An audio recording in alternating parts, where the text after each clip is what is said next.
So, like a lot of guys, for the past few years, I have been dealing with some hair loss. This has affected my life in quite a few ways, and it's been a bit of a challenge to find solutions to try to mitigate this issue. I've tried quite a few options, and I've seen some pretty good success here and there. So I'd like to share a little bit of my journey of what's happened so far, things I've tried, things that haven't really worked, because if you're dealing with a similar thing, and a lot of guys are, it's good to know what options you have that work in your life. So I've tried some of the hair treatments. I've tried Minoxidil, Finasteride, Dermarolling, and I've also tried some other options. For example, just being bald, exploring hats, and as you can see, I've also explored changing my hair colour.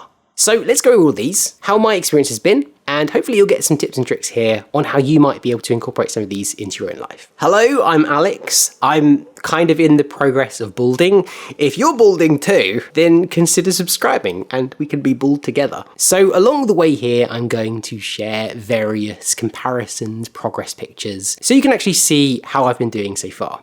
So where did this all get started?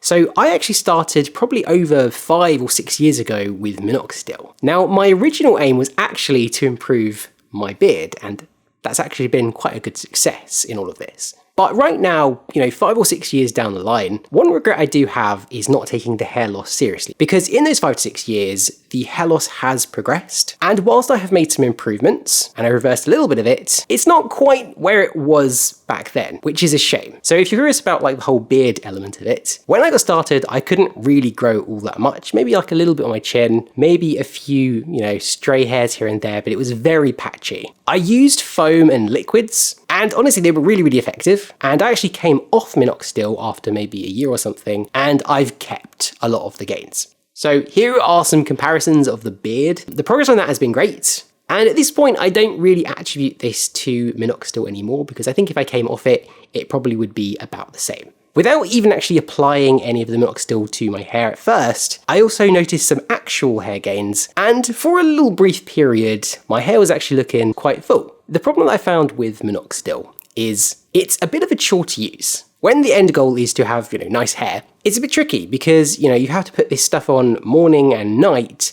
and it kind of messes with your hair a little bit, in my opinion. So it's almost like you never quite have that moment where you can just have nice, normal hair without a load of product in your hair. From my experience, the liquid was a little bit more potent, a little bit more effective than the foam, but it was also way more inconvenient. And ultimately, I actually just stopped using the Minoxidil because it became so much of a chore. And I don't think that's a very good solution if I'm not actually using it, because you have to use it for the rest of your life. So for about the last year, I've actually been using the tablet form of Minoxidil. Now there is some debate about, what's more effective, what's safer, but for me personally, when it comes to adherence, the pill is just so much easier to use. It takes 3 seconds once a day, and you're done, you can just move on with your life. And I think that's kind of important when it comes to solutions. You have to be adhering to it for a long time. Dermarolling, honestly, I didn't really notice any difference, and for me, it felt very invasive and inconvenient, so I stopped doing it after maybe a month or 2. Now again, for the past year, I've actually now added Finasteride into the routine. I'd actually stopped everything altogether for a while, and honestly, it was getting really, really bad. So at its worst, this was kind of the state I was at. And honestly, it was just really, really depressing. And honestly, if I left it any longer, it would just get worse and worse and worse. So Finasteride has definitely halted the loss, in my opinion. I'm seeing way less hair fall, and there might have been a little bit of regrowth as well. So after a year of Minoxidil and Finasteride, I think it's kind of stabilized at this point, and I'm not really seeing too much regrowth, but if things are staying stable, that's good. Now, I have actually just tried being bald, so I just shaved it all off and just tried the look out. Now, I'm of the opinion that I don't naturally suit being bald. I have a pretty big forehead that just keeps getting bigger and bigger as the years go by. It looks good for some people, but I just felt that it wasn't for me.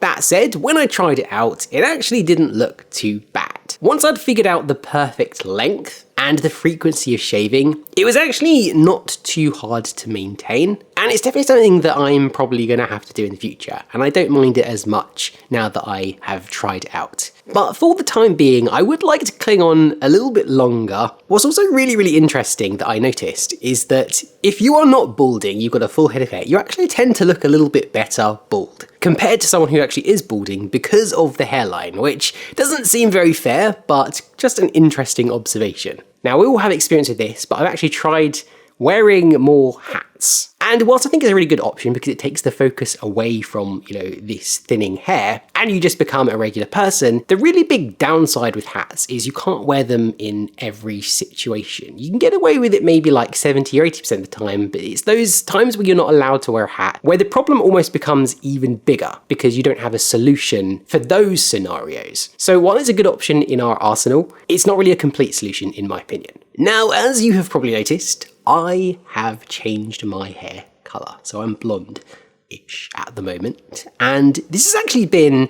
a pretty effective solution. So I've had it for about a year now, and if you've not considered it, I really would suggest you try it.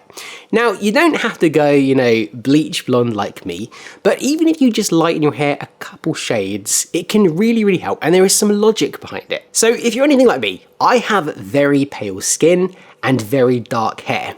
And this honestly just makes the problem so much worse. Because when you add that on top of the thinning, balding hair, it just creates a disaster and it looks terrible. If we look at this from like a colour theory perspective, because light, dark, contrast, where I've actually lightened it, it really does ease and crush down the harshness of it. And while I think the hair treatment, Finasteride, Minoxidil, I definitely think the regrowth has helped. But even just factoring that out, I think actually just changing the colour has also done quite a lot of the legwork as well. You may have some opinions about changing your hair colour, but like I said, if you have dark hair like me, really do consider maybe going a few shades lighter because it can really help. SMP, so scalp micropigmentation, is another option, but it's really a last resort option. It does look really good on some people.